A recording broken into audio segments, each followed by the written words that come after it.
Hello students, HK hub চ্যানেলে তোমাদের সবাইকে ওয়েলকাম জানাই। আজকে রায় মার্টিন প্রশ্নবিচিত্রা থেকে আমরা সেকেন্ড সামেটিভ পরীক্ষার জন্য লাইফ সায়েন্সে 4 নম্বর স্কুল ডিএইচ ভারত সেবাশ্রম সংঘ প্রণব বিদ্যাপীঠ এইচএস এই স্কুলের প্রশ্নপত্রটি সলভ করে নেব। প্রত্যেকটা বিভাগের সঠিক আনসার আমরা দেখে নেব। দেখো, প্রথম প্রশ্ন, সালোক সংশ্লেষের ফলে উৎপন্ন গ্লুকোজে অক্সিজেনের উৎস হলো। আগের সেটে আমি বুঝিয়ে দিয়েছিলাম, যখন গ্লুকোজের মধ্যে অক্সিজেনের উৎস, গ্লুকোজের মধ্যে কার্বনের উৎস, তখন আনসার হবে কার্বন ডাইঅক্সাইড। কিন্তু যদি বলে যে উপজাত পদার্থ হিসেবে যে অক্সিজেন গ্যাস উৎপন্ন হয় সেটার উৎস কি, তখন আনসার হবে জল। ওই জলে যখন ফটোলাইসিস হয় বা আয়নীকরণ ঘটে তখন সেখান থেকে অক্সিজেনটা বেরিয়ে আসে। ওকে, তাহলে এই দুটোর মধ্যে পার্থক্য করবে না। এরপর দেখো, বিষয়টা কিন্তু মানে এদের যে সূক্ষ্ম পার্থক্য সেটা কিন্তু মাথায় রাখবে। ওকে, গন্ডগোল কিন্তু করবে না। প্রদত্ত কোনটি আলোক বিক্রিয়ায় উৎপন্ন পদার্থ? আলোক বিক্রিয়ায় কোনটা উৎপন্ন হয়? আমাদের এটিপি তৈরি হয়, অ্যাডিনোসিন ট্রাইফসফেট উৎপন্ন হয়। প্রদত্ত কোনটি প্রোটিন পরিপাককারী উৎসেচক নয় বলেছে? ট্রিপসিন, ইরিপসিন, পেপসিন সব প্রোটিওলাইটিক উৎসেচক, কিন্তু টায়ালিন সেটা শর্করা ভঙ্গক মানে অ্যামাইলোলাইটিক উৎসেচক। গবলেট কোষ কোথায় দেখতে পাওয়া যায়? গবলেট কোষ অবশ্যই আন্তরিক গ্রন্থি। অ্যালার্জি প্রতিরোধ করে কে? ইউসনোফিল আমাদের অ্যালার্জি প্রতিরোধ করে। বিভাগ খ, 2-এর প্রথম প্রশ্ন, সাইনোভিয়াল অস্থি সন্ধিতে অবস্থিত যে তরল দুটি অস্থিকে ঘর্ষণজনিত আঘাত থেকে রক্ষা করে, নামটা আমাদের বেরিয়ে গেল, সেটা হচ্ছে সাইনোভিয়াল তরল। কেমন? তাহলে এখানে আমরা লিখব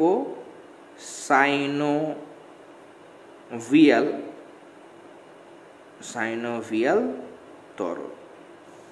ওকে, নেক্সট, কেঁচোর সংবহনতন্ত্র কেমন প্রকৃতির? মানুষের মতোই, বদ্ধ সংবহনতন্ত্র। আমি জাস্ট বদ্ধ কথাটা লিখলাম, তোমরা বদ্ধ মানে পূর্ণ বাক্যে উত্তর লেখার চেষ্টা করবে যে কেঁচোর সংবহনতন্ত্র বদ্ধ সংবহনতন্ত্র প্রকৃতির। রুবিস্কো এর পুরো নাম?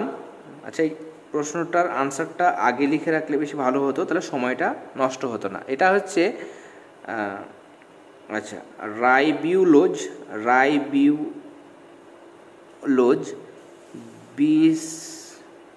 Bisphosphate carboxylase oxygenase. Ribulose bisphosphate carboxylase oxygenase. শূন্যস্থান পূরণ। প্রথমে, ক্লোরোফিল এ এর রাসায়নিক সংকেত এখানে একবার লেখা হয়েছে, তার জন্য আমি এখানে একবার নিচেই লিখে দিচ্ছি। কার্বন থাকে 55, হাইড্রোজেন 72, অক্সিজেন থাকে 5, নাইট্রোজেন থাকে 4, তারপর হচ্ছে Mg। ওকে, C55H72O5N4 Mg। থিবেসিয়ান কপাটিকা কোথায় থাকে? করোনারি সাইনাস, আমি এখানে লিখছি, লেখা জায়গাটা কম, করোনারি সাইনাস এবং ডান অলিন্দ। কেমন? করোনারি সাইনাস এবং ডান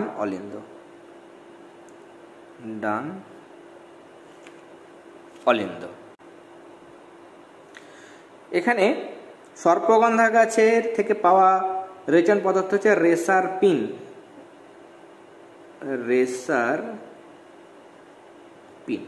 ওকে, শব্দ জোড় আমাদের দিয়েছে। এখানে ফুসফুস শ্বাসকার্যে সাহায্য করে, বৃক্ক রেচনে সাহায্য করে, তাহলে এখানে রেচন লিখবে। সত্য মিথ্যাগুলো আমাদের সহজে দেওয়া থাকে। ফল মোচনের দ্বারা লেবু তার দেহ কোষে টার্টারিক অ্যাসিড রেচন করে। লেবুর মধ্যে টার্টারিক অ্যাসিড থাকে না, তেঁতুলের মধ্যে টার্টারিক অ্যাসিড থাকে, লেবুর মধ্যে থাকে সাইট্রিক অ্যাসিড, তাহলে সাইট্রিক অ্যাসিড রেচন করে, তাহলে এটা কিন্তু হয়ে যাবে মিথ্যা। এবি রক্ত গ্রুপ যুক্ত ব্যক্তিকে সার্বিক গ্রহিতা বলা হয়, এটা অবশ্যই সত্য। ও গ্রুপকে দাতা বলা হয়, এবি গ্রুপকে গ্রহিতা বলা হয়, তাহলে সত্য। ম্যাচিং হিমোলিম্ফ এটা দেখো আরশোলার ক্ষেত্রে দেখতে পাওয়া যায়, বর্ণহীন রক্ত। গ্রানা এটা আমাদের এটা কি হবে? এটা গ্রানাটা হয়ে যাচ্ছে আমাদের এখানে আলোক দশাটা গ্রানার মধ্যে ঘটে, এবং মাইটোকন্ড্রিয়ার মধ্যে ঘটে আমাদের ক্রেবস চক্র, তাই তো? ঠিক আছে, এরপরে বিভাগ গয়ের প্রশ্নগুলো আমরা দেখে নেব। দেখো, প্রথম প্রশ্ন, বাষ্পমোচন বাষ্পীভবনের পার্থক্য লিখতে হবে এবং সেখানে প্রকৃতি এবং সংগঠন স্থল এই দুটোর উপর ভিত্তি করে। আমি প্রান্তিকের যেটা বই রয়েছে আমার কাছে এখন, প্রান্তিকের বই থেকেই দেখাচ্ছি। বাষ্পমোচন এবং বাষ্পীভবন প্রকৃতি, আচ্ছা এটি শারীরবৃত্তীয় প্রক্রিয়া, এটা লিখবে প্রকৃতির মধ্যে, কেমন, শারীরবৃত্তীয় প্রক্রিয়া। আর বাষ্পীভবন সেটা হবে ভৌত প্রক্রিয়া। আর সংঘটন স্থল যেটা, সেটা লিখবে প্রধানত পাতা, লেন্টিসেল বিভিন্ন কিউটিকলের মাধ্যমে ঘটে, আর এটা জল বা যে কোনো আর্দ্র উপরিভাগ থেকে ঘটে। নেক্সট, আলোকদশা বা ফটোলাইসিস কি? এটা আমরা টেক্সট বুক থেকেই দেখাবো। আলোকদশা বা ফটোলাইসিসের ক্ষেত্রে এই যে আলোক দশা তো নয়, হ্যাঁ আলোক বিশ্লেষণ। তাহলে এখানে তোমরা লিখবে সক্রিয় ক্লোরোফিল দ্বারা পাতার কোষে অবস্থিত জল, সেটা হাইড্রোজেন H+ আয়ন এবং হাইড্রোক্সিল আয়ন মানে OH- আয়নে ভেঙে যায় বা বিশ্লিষ্ট হয়ে যায়। এই ঘটনাকে আয়নীভবন বা আলোক বিশ্লেষণ বা ফটোলাইসিস বলে। এবং বিজ্ঞানী রবিন হিল প্রথমে এটা পর্যবেক্ষণ করেছিলেন বলে এটাকে হিল বিক্রিয়াও বলা হয়। পাশে এই সমীকরণটাও দেবে, কেমন, যে H2O সেটা সূর্যালোকের উপস্থিতিতে ভেঙে যায়, H+ এবং OH- আয়নে ভেঙে যায়। ওকে, যকৃতের কাজ, যকৃতের কাজটা আমরা টেক্সট বুকে পাবো, বেশিরভাগই প্রশ্নের আনসার তোমরা পাবে। যকৃতের কাজটা আমরা আগের সেটাই করে নিয়েছি, যে অর্নিথিন চক্রের মাধ্যমে মানে অ্যামোনিয়া যেটা উৎপন্ন হয় সেটা ইউরিয়াতে পরিণত করে, কেমন, ইউরিয়া উৎপন্ন হয় অর্নিথিন চক্রের মাধ্যমে। 2 নম্বর হচ্ছে যকৃতে লোহিত রক্তকণিকার মধ্যে যেটা হিমোগ্লোবিন থাকে সেটা ভেঙে গিয়ে বিলিরুবিন, বিলিরুভাইরিন তৈরি করে, যেটা রেচন পদার্থ মানে সঙ্গে মিশে যায়, মানে মূত্রের সঙ্গে মলের সঙ্গে মিশে যায়, কেমন, পিত্তরসের মাধ্যমে অন্ত্রে হয়ে মলের সঙ্গে দেহ থেকে বেরিয়ে যায়। এবং বিলিরুবিন এগুলো মূত্রের রং হলুদ হয় এই কারণে, তাই না। বিলিভাইরিন এগুলো মলের কিন্তু বা রেচন বস্তুর কিন্তু বর্ণ নিয়ন্ত্রণ করে। নেক্সট, এখানে মানুষের দ্বিচক্রীবদ্ধ সংবহন পদ্ধতিটি শব্দ ছকের সাহায্যে দেখাও। এখানে দ্বিচক্রীবদ্ধ সংবহনের কথা বলা হয়েছে, তাহলে দুটো, একটা হচ্ছে পালমোনারি সংবহন, একটা হচ্ছে সিস্টেমিক সংবহন। ডান নিলয় থেকে, প্রথমে মনে রাখবে, ডান নিলয় থেকে রক্ত, মানে ডান নিলয়ে অক্সিজেনবিহীন দূষিত রক্ত, সেই দূষিত রক্ত যাবে ফুসফুসীয় ধমনীর মাধ্যমে, কোথায়, ফুসফুসে পৌঁছাবে। তাহলে ডান নিলয় তীর চিহ্ন যখন দিচ্ছ, আমি বলে দিচ্ছি, তীর চিহ্নের উপরে তোমরা লিখবে অক্সিজেনবিহীন দূষিত রক্ত। তীর চিহ্ন দেওয়ার পরে ফুসফুসীয় ধমনী, তার মাধ্যমে চলে যাচ্ছে ফুসফুস। ফুসফুস থেকে এবার অক্সিজেন যুক্ত হলো, মানে বিশুদ্ধ হলো। তাহলে অক্সিজেন যুক্ত বিশুদ্ধ রক্ত এবার ফুসফুসীয় শিরার মাধ্যমে যাবে, পৌঁছে যাবে বাম অলিন্দে। এইটুকু পার্ট আমাদের হলো পালমোনারি, মানে হচ্ছে ফুসফুসীয় সংবহন। বাম অলিন্দ থেকে শুরু হবে সিস্টেমিক সংবহন, মানে বাম অলিন্দ থেকে আমাদের রক্তটা অলিন্দর ঠিক নিচে থাকে নিলয়, সেই বাম নিলয়ে যাবে। বাম নিলয় থেকে মহাধমনী ও ধমনীর মাধ্যমে অক্সিজেনযুক্ত রক্ত দেহের বিভিন্ন অংশে, ফুসফুস ছাড়া দেহের বিভিন্ন কলাকোষে ছড়িয়ে পড়বে। কলাকোষে ছড়িয়ে পড়লো, আবার দূষিত হয়ে গেল। দূষিত হওয়ার পর আবার অক্সিজেনবিহীন রক্ত সেটা ঊর্ধ্ব ও নিম্ন মহাশিরার মাধ্যমে ডান অলিন্দে পৌঁছবে। তাহলে তীর চিহ্নের উপরে কোথায় অক্সিজেন যুক্ত, কোথায় অক্সিজেনবিহীন, এই জায়গাগুলো তোমরা লিখে দেবে। ওকে, তাহলে এটা হচ্ছে দ্বিচক্রী সংবহন।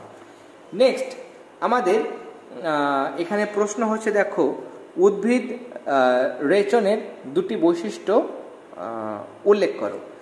উদ্ভিদ রেচনের বৈশিষ্ট্য আমরা, আচ্ছা এটা আমি টেক্সট বুক থেকেও দেখালে হয় বা একটা রায়মার্টিন থেকেও দেখাই। রায়মার্টিনের 364 পাতায় উদ্ভিদ রেচনের বৈশিষ্ট্য আছে। এই যে উদ্ভিদের কোনো সুনির্দিষ্ট রেচন অঙ্গ থাকে না, উদ্ভিদের বিপাক ক্রিয়ার হার প্রাণীদের তুলনায় কম, এ কারণে রেচন পদার্থ উৎপাদনের পরিমাণও কম। কারণ দুটো বলে দুটো লিখতে পারো এখান থেকে। বা উদ্ভিদের প্রোটিনের বিপাক কম হয়, ফলে নাইট্রোজেন ঘটিত রেচন পদার্থ উৎপাদনও কম হয়। ওকে, যাই হোক, দুটো বলেছে, দুটো তোমরা লিখবে। নেক্সট কোশ্চেন, এখানে একটি কার্বনযুক্ত রেচন পদার্থের উৎস ও কাজ। কার্বনযুক্ত রেচন পদার্থ, তাহলে আমরা আমাদের টেক্সট বুকে কার্বন যুক্ত রেচন পদার্থ খুঁজবো, সেটা এখানে দেওয়াই হয়েছে। এই যে ট্যানিন, যেটা, কেমন, ট্যানিনটা এটা কিন্তু কার্বনযুক্ত রেচন পদার্থ, কেমন, এবং এর কি বলেছে, উৎস কাজ। ওকে, তাহলে উৎস হচ্ছে হরিতকি, আমলকি, বয়রা, যেগুলোকে একসঙ্গে ত্রিফলা বলা হয়, সেখানে, বা তেঁতুল প্রভৃতির ফলে চায়ের পাতাতে পাওয়া যায় ট্যানিন। ওকে, চায়ের পাতায় প্রচুর পরিমাণে পাওয়া যায়। চর্মশিল্পে কাঁচা চামড়াকে ট্যান করতে বা পাকা করতে কাজে লাগে, আর কালি তৈরিতে এটা কাজে লাগে। তাহলে ব্যবহারটাও হয়ে গেল, কেমন, বা কাজ হয়ে গেল দুটো। বাষ্পমোচনকে প্রয়োজনীয় ক্ষতিকারক প্রক্রিয়া, বহুবার বলেছি, বারবার আমাদের বোধহয় 4টে সেট চলছে, এটা 4টে সেটেই আমরা পেয়েছি। আমি আবারও তোমাদের জাস্ট পেজ নাম্বার বের করে দেখিয়ে দিচ্ছি। এই যে 252 পাতায় এখান থেকে শুরু করবে, রায়মার্টিনের একদম এতটা পর্যন্ত তোমাদের লিখতে হবে। ওকে, গণ্য করা হয় পর্যন্ত। পরে আমরা এবার বিভাগ যেটা ঘর রয়েছে সেগুলোর আনসার দেখে নেব। প্রথমে বৃক্কের যেটা গঠন, রায়মার্টিন খুলবে, রায়মার্টিনের 384 পাতায়। যদি রায়মার্টিন না থাকে তোমরা এখানে পজ করে সেখান থেকেও করে নিতে পারো, বা তোমরা স্ক্রিনশটও নিতে পারো। এই যে বৃক্কের গঠনমূলক ও কার্যমূলক একক মানেই নেফ্রন, নেফ্রনের ছবি চেয়েছে, তাহলে নেফ্রনের ছবিটা অঙ্কন করবে। ওকে, এবং যে যে অংশ বলেছি, বোম্যান ক্যাপসুল, সংবর্ত নালিকা, পরাসংবর্ত নালিকা, হেনরির লুপ, দূরসংবর্ত নালিকা। তাহলে বোম্যান ক্যাপসুল যেটা, এই যে এই ক্যাপসুলটা হচ্ছে ক্যাপসুলের মতো, চাকতির মতো, এটা বোম্যান ক্যাপসুল। ওকে, আর দূরবর্ত সংবর্ত নালিকা এটা, কেমন, এটা হচ্ছে এই এনএলটা হচ্ছে দূরবর্ত সংবর্ত নালিকা, আর এটা হচ্ছে কাছে যেটা থাকে সেটা নিকটবর্ত সংবর্ত নালিকা। আর যদি সংগ্রাহক নালিকা বলে কোনো সময়, তাহলে এই যে লম্বা দেখতে পাচ্ছি সেটা সংগ্রাহক নালিকা। ওকে, হেনরির লুপ যেটা ইউ আকৃতির, সেটা হচ্ছে হেনরির লুপ। যেগুলো বলেছে সেগুলো লিখবে এবং বাদবাকিগুলো মনে রাখবে, তার কারণ অনেক সময় অন্য দেবে, তখন সেগুলো তোমাকে মার্ক করতে হবে। হৃৎপিণ্ডের ছবি, এটা আমরা প্রত্যেকটা সেটে পাচ্ছি। এবছর তোমরা নেফ্রনের ছবি এবং হৃৎপিণ্ডের ছবি এগুলো ভালো করে, বারবার বলছি, এগুলো কিন্তু ভালো করে প্র্যাকটিস করবে। ওকে, তোমাদের কাছে যে কোনো বই আছে, যে কোনো রেফারেন্স বই, প্রান্তিক থেকেও করতে পারো, প্রান্তিকেও ভালো করে দেওয়া হয়েছে, সাঁতরা পাবলিকেশনেরও করতে পারো, ট্যালেন্ট বুস্টার থেকেও করতে পারো। ঠিক আছে, আমার কাছে যে হাতের কাছে যেটা থাকে সেটা থেকে তোমাদের দেখায়, কারণ প্রান্তিক থেকে অনেক সময় দেখায়, রেফারেন্স বই থেকে, প্রান্তিকের টেক্সট বুক থেকেও দেখায়, সাঁতরা থেকেও দেখিয়ে থাকি, কেমন। এই যে এটা হৃৎপিণ্ডের ছবি। নেক্সট, ডিকসনজলির মতবাদ অনুযায়ী, এই যে আমাদের শুধু একটা বলেছে, সমসংযোগ এবং অসমসংযোগ মতবাদটা বর্ণনা করো, আর তার সঙ্গে রসের উৎস। ওকে, এটা দেখাচ্ছি আমি তোমাদের। এই যে সমসংযোগ অসমসংযোগ বোধহয় আমি 1 নম্বর ও 2 নম্বর সেটে ব্যাখ্যা করেছি, তাই জন্য এখানে ব্যাখ্যা করছি না। এই যে এখান থেকে এতটা পর্যন্ত তোমাদের পড়তে হবে। ওকে, আর আমাদের এখানে বলেছে রসের উৎস, আগের পাতাতেই পাবে, এখানে জাস্ট একটু ভাষাটা চেঞ্জ করে লিখবে এবং নিজে ভাষাতে লিখবে। এই যে প্রক্রিয়ায় শুরু করবে, যে প্রক্রিয়ায় উদ্ভিদের মূল দ্বারা শোষিত জল ও জলে দ্রবীভূত খনিজ লবণ বা রস জাইলেম বাহিকার মাধ্যমে অভিকর্ষের বিপরীতে ঊর্ধ্বমুখে বাহিত হয়ে পাতার কোষে পৌঁছায়, তাকে রসের উৎস বলা হয়। নেক্সট, এখানে আমাদের দেখো অথবা যে প্রশ্ন, সালোক সংশ্লেষ ও অন্ধকার বিক্রিয়া ঘটনাগুলি সংক্ষেপে বর্ণনা করো। তাহলে এখানে ফার্স্ট 10 যে ফার্স্ট হচ্ছে কার্বন ডাইঅক্সাইডের স্থিতিকরণ, পিজিএ গঠন মানে ফসফোগ্লিসারিক অ্যাসিড গঠন, 2 নম্বর পিজি এর বিজারণ, 3 নম্বর আরইউবিপি পুনঃসংশ্লেষ মানে পুনরায় তৈরি হওয়া, আর লাস্ট হচ্ছে এখানে গ্লুকোজ সংশ্লেষ। ওকে, গ্লুকোজ সংশ্লেষ নিয়ে এতটা পর্যন্ত তোমাদের লিখতে হবে। যদি কারো কাছে রায়মার্টিন না থাকে তাদের জন্য আমি রায়মার্টিন থেকেও একবার দেখিয়ে দিচ্ছি, কেমন, তার কারণ সবার কাছে রায়মার্টিন থাকে না। তাহলে তোমরা সেখানে অন্ধকার দশার ক্ষেত্রে এই যে সংজ্ঞা লেখার দরকার নেই, বিক্রিয়া সমূহ 1 নম্বর এই যে অঙ্গারাত্মীকরণ থেকে শুরু করবে, এই দুটো পয়েন্ট লিখবে। আর পরের পাতায় দেখো এখানে গ্লুকোজ উৎপাদন, এই যে এগুলো সব সমীকরণ দেবে, গ্লুকোজ আরইউবি উৎপাদন নিয়ে এতটা পর্যন্ত। এই কেলভিন চক্র করার দরকার নেই, এখান থেকে এতটা পর্যন্ত করবে তাহলে হয়ে যাবে। ওকে, নেক্সট আমাদের এখানে দেখো প্রশ্ন হচ্ছে 3 নম্বর প্রশ্ন, রক্ততঞ্চন পদ্ধতি ছকের সাহায্যে রায়মার্টিন থেকে করা যায়, কিন্তু আমি টেক্সট থেকে দেখাচ্ছি, টেক্সটেও খুব সুন্দর করে দেওয়া হয়েছে। ভাঙা অনুচক্রিকা বা ক্ষতিগ্রস্ত কলাকোষ, সেখান থেকে থ্রম্বোপ্লাস্টিন বের হয়, ক্যালসিয়াম আয়নের সাহায্যে সেটা প্রোথ্রম্বিনে যে পরিণত হয়। তারপর স্টেপ 2, প্রথম্বিন যেটা সেটা ক্যালসিয়াম আয়নের সাহায্যে থ্রম্বিনে পরিণত হয়। ফাইব্রিনোজেন ক্যালসিয়াম বাইপজিটিভ আয়ন শোষণ করে সেটা ফাইব্রিনে পরিণত হয়, বা থ্রম্বিনটাও ক্যালসিয়াম বাইপজিটিভ আয়ন করে ফাইব্রিনে পরিণত হয়। তারপরে সেটা দেখো রক্তকোষে কি করে, রক্তপিণ্ড বা ক্লট তৈরি করে, নিয়ে রক্তটা জমাট বাঁধতে সাহায্য করে। তাহলে এরকমভাবে তোমরা দেখাবে। ওকে, আর এখানে আমাদের প্রশ্ন আছে এরিথ্রোব্লাস্টোসিস ফিটালিস কাকে বলে। আমি যেহেতু এটা একটু ডিফিকাল্ট বিষয়, আমি এই জিনিসটা খুব সহজ করে আমি এখানে বইয়ের ব্যাপারটা বলে দিই। আমি এটা সাঁতরা থেকে দেখাচ্ছি, আমার কাছে পুরনো বই, পেজ নাম্বার 96। আমি এখানে একটু জিনিসটা বুঝিয়ে দিচ্ছি। সাঁতরা থেকে দেখাচ্ছি তার কারণ সাঁতরাতে জিনিসটা খুব সুন্দর করে, এই পয়েন্টটা বিশেষ করে খুব ভালো করে দেওয়া হয়েছে। দেখো বিষয়টা বোঝো।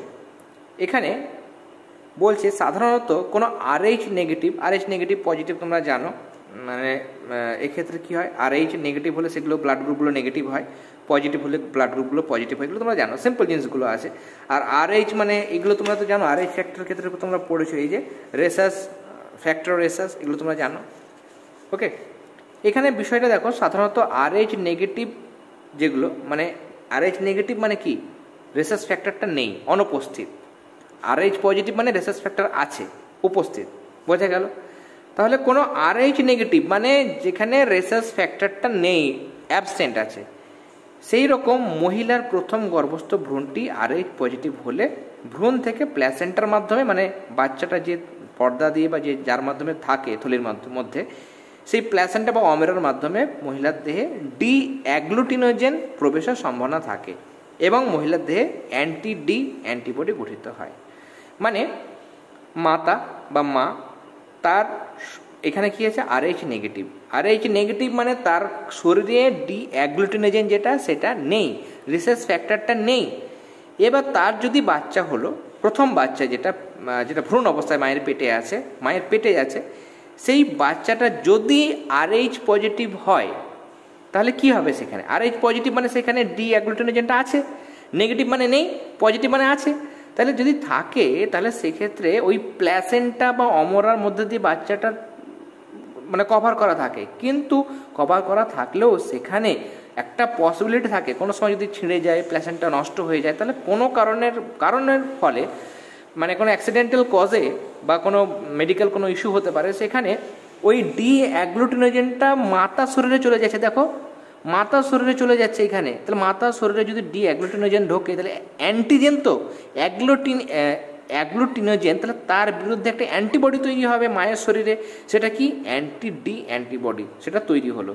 বোঝা গেল? তাহলে ফার্স্ট কেসে দেখলাম মা নেগেটিভ ছিল, বাচ্চাটা যদি RH পজিটিভ হয়, তাহলে কোনো কারণে অমরার মাধ্যমে বা প্ল্যাসেন্টার মাধ্যমে, যেটা বাচ্চাটা ঢাকা থাকে সেই পর্দার মতো, সেটা যদি ফেটে গেল বা কোনো কারণে ক্ষতিগ্রস্ত হলো, তার মাধ্যমে বাচ্চা শরীর থেকে মায়ের শরীরে ওই ডি অ্যাগ্লুটিনোজেন ঢুকে গেল, নিয়ে মা কি হয়ে গেল, তার শরীরে, মায়ের শরীরে একটা অ্যান্টিবডি তৈরি হলো, সেটা হচ্ছে অ্যান্টি-ডি অ্যান্টিবডি তৈরি হলো। এবার দেখো, এই অ্যান্টি-ডি অ্যান্টিবডি সেটা IgG প্রকৃতির। এবার IgG প্রকৃতির মানে সেটা ছোট, সহজে প্ল্যাসেন্টা অমেরা ভেদ করতে পারে। এবার সেকেন্ড টাইম যখন ওই মাটা আবার গর্ভাবস্থা হয়েছে, আবার প্রেগনেন্ট আছে, সেই অবস্থায় দেখো, যদি এবার ভ্রূণটা যদি RH পজিটিভ হয়, আবার বাচ্চা যেটা হয়েছে RH পজিটিভ, তাহলে ভালো করে ভাবো, অলরেডি মার নেগেটিভ ছিল, কিন্তু মা নেগেটিভ থাকা সত্ত্বেও প্রথম বাচ্চার শরীর থেকে ওই গেছে অ্যান্টিজেনটা, নিয়ে অ্যান্টি-ডি অ্যান্টিবডি তৈরি হয়েছে মায়ের শরীরে। আবার সেকেন্ড বাচ্চা সেটা RH পজিটিভ, তাহলে RH পজিটিভ যদি হয়, তাহলে মহিলার শরীরে কি হবে, এবার দেখো, এই RH পজিটিভ, তাহলে মহিলার শরীরে অ্যান্টি-ডি অ্যান্টিবডি প্রবেশ করে ডি অ্যাগ্লুটিনোজেনকে ধ্বংস করে। তাহলে এবার এই RH এখান থেকে কি হবে, অ্যান্টি-ডি অ্যান্টিবডি এবার কি হবে, কার শরীরে ঢুকছে, এখানে মায়ের শরীর থেকে বাচ্চার শরীরে চলে যাচ্ছে, এখানে বাচ্চার শরীর থেকে মায়ের শরীরে যাচ্ছিল। এবার মার শরীরে যেহেতু অ্যান্টি-ডি অ্যান্টিবডি তৈরি হয়েছে, অ্যান্টি-ডি অ্যান্টিবডি তৈরি হয়ে আছে প্রথম বাচ্চার জন্য, মায়ের শরীরে অ্যান্টি-ডি অ্যান্টিবডি তৈরি হয়েছে, সেই অ্যান্টিবডিটা বাচ্চা শরীরে প্ল্যাসেন্টা ভেদ করে চলে যাচ্ছে। তাহলে অ্যান্টি-ডি অ্যান্টিবডির উল্টোই তো বাচ্চা শরীরে আছে অ্যান্টিজেনটা, অ্যান্টি-ডি অ্যান্টিজেন, তাহলে শরীরে ঢুকে আছে, বাচ্চা শরীরে আছে অ্যান্টিজেন মানে অ্যাগ্লুটিনোজেন, আর মায়ের শরীর থেকে অ্যান্টি-ডি অ্যান্টিবডি ঢুকে যাচ্ছে। দুটো অপোজিট জিনিস যখন ঢুকে যাবে, তখন সে কী হবে, ওইগুলো নষ্ট হয়ে যাবে, রক্তগুলো পুরো, লোহিত রক্তকণগুলো পুরো নষ্ট হয়ে যাবে, এবং সেখানে বাচ্চার জন্ডিস, এমনকি বাচ্চার মৃত্যু পর্যন্ত কিন্তু হতে পারে। এই যে ঘটনা, সেটাকে বলা হয় এরিথ্রোব্লাস্টোসিস ফিটালিস। ওকে, বোঝা গেল? আশা করি বোঝাতে পেরেছি। যদি অসুবিধা হয় আরও একবার শুনে নিও, তাহলে জায়গাটা ক্লিয়ার হয়ে যাবে। এই জিনিসটা বোঝানোর প্রয়োজন ছিল, আমি তার জন্য সংক্ষেপে তোমাদের জিনিসটা বোঝালাম। অথবা দিয়ে প্রশ্ন এখানে দেখো, গৃহীত সেদ্ধ স্বেচ্ছা তোমার পৌষ্টিকতন্ত্রে কীভাবে পাচিত হবে। আমি সরাসরি চাইলে, আচ্ছা টেক্সট থেকে একবার দেখিয়ে দিই তোমাদের, একই রকম বিষয় টেক্সটে আলাদা কিছুই নেই। যে অ্যামাইলোলাইটিক উৎসেচক শর্করা কীভাবে কোথায় কোথায় কী পরিপাক হয় সেই জায়গাটা এখানে ছকের মাধ্যমে তোমরা করতে পারো। ওকে, এই ছকটা করতে পারো শর্করার। ওকে, আর শ্বেতসারের ক্ষেত্রে আমি রাইমার্টিন থেকেও করতে পারি। কেমন, রাইমার্টিনের ক্ষেত্রে বেশিরভাগ প্রশ্নের আনসারগুলো থাকে, এই জন্য করতে সুবিধা হয়। মুখ্য বিবরে টাইলেনের মাধ্যমে মল্টোজে পরিণত হয়। সেই মল্টোজটা মল্টেজ উৎসেচকের প্রভাবে গ্লুকোজ 2 অণু গ্লুকোজ প্লাস গ্লুকোজ তুমি চাইলে লিখতে পারো 2 অণু গ্লুকোজে পরিণত হয়। পাকস্থলীতে শর্করা পরিপাক হয় না, ক্ষুদ্রান্তে হয়। ক্ষুদ্রান্তে যেহেতু অ্যামাইলেজ থাকে অগ্নাশয় রসে, সেটা মল্টোজে পরিণত করে শ্বেতসারকে। আন্তরিক রসেও কি থাকে, মল্টেজ থাকে, সুক্রেজ থাকে, ল্যাকটেজ থাকে। মল্টোজকে 2 অণু গ্লুকোজে, সুক্রোজকে গ্লুকোজ আর ফ্রুক্টোজে পরিণত করে, আর ল্যাকটোজকে গ্লুকোজ আর গ্যালাক্টোজে পরিণত করে। তাহলে এগুলো তোমরা লিখবে। ওকে, বিষয়গুলো লিখবে আর ভাষাটা সংক্ষেপে চাইলে করে দিতে পারো। উৎসেচক কি? উৎসেচক একদমই সংক্ষেপে তোমার নিজের ভাষাতেও লিখতে পারো, যে বিষয়টা তোমরা ছোটবেলা থেকে পড়ে এসছো, যে প্রোটিন ধর্মী যে জৈব অনুঘটক নির্দিষ্ট বিক্রিয়া অংশ নেয় কিন্তু বিক্রিয়া শেষে নিজে অপরিবর্তিত থাকে তাকে উৎসেচক বলে। তাহলে এখান থেকে শুরু করে এতটা লিখবে। ওকে, তাহলে দেখো আমরা পুরো প্রশ্নপত্রটা সলভ করে নিলাম। ক্লাসটি তোমাদের কেমন লাগলো সেটা অবশ্যই তোমরা কমেন্ট সেকশনে কমেন্ট করে জানাবে। আর ক্লাসটি ভালো লেগে থাকলে অবশ্যই ক্লাসটিতে লাইক দেবে, আর তোমাদের ফ্রেন্ড সার্কেলের মধ্যে অবশ্যই শেয়ার করবে। তাহলে আজকের ক্লাস আমরা এখানেই শেষ করলাম। তোমরা সবাই খুব ভালো থেকো। All the very best.